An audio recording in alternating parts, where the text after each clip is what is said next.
السلام علیکم۔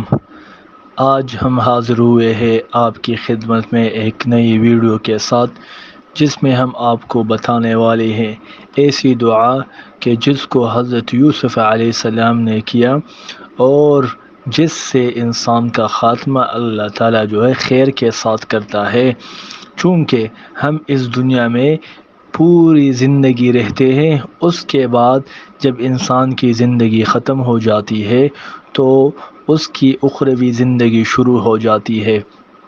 تو مختصراً یہ کہ انسان ہمیشہ کے لیے یہاں نہیں آیا، بلکہ انسان نے یہاں سے کوچ کرنا ہے۔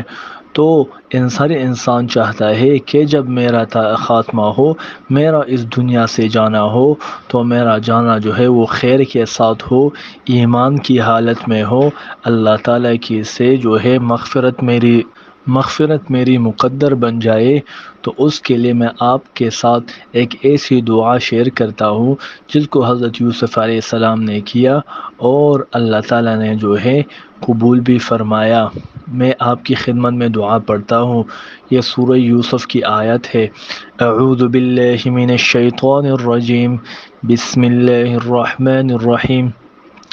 فاطر السماوات والأرض أنت ولي في الدنيا والآخرة توفني مسلما والحقني بالصالحين۔ میں دوبارہ پڑھتا ہوں، بسم اللہ الرحمن الرحیم۔ فاطر السماوات والأرض أنت ولي في الدنيا والآخرة توفني مسلما والحقني بالصالحين۔ اس کا ترجمہ یہ ہے، اے آسمانوں اور زمین کے بنانے والے، تو ہی دنیا اور آخرت میں میرا حقیقی کارساز ہے۔ مجھے اپنا فرمان بردار بنا کر اس دنیا سے اٹھا اور مجھے نیک لوگوں سے ملا دے۔ یہ دعا حضرت یوسف علیہ السلام نے کی، جسے اللہ جل شانہ نے قبول فرمائی۔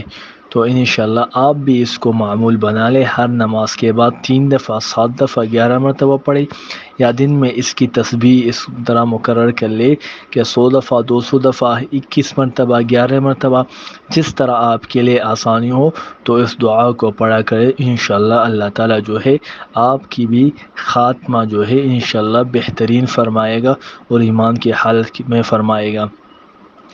اگلی ویڈیو میں انشاءاللہ ایک اور دعا کے ساتھ یا ایک اور وظیفے کے ساتھ آپ کی خدمت میں حاضر ہوں گے۔ تب تک ہمیں اجازت دیجیے۔ السلام علیکم۔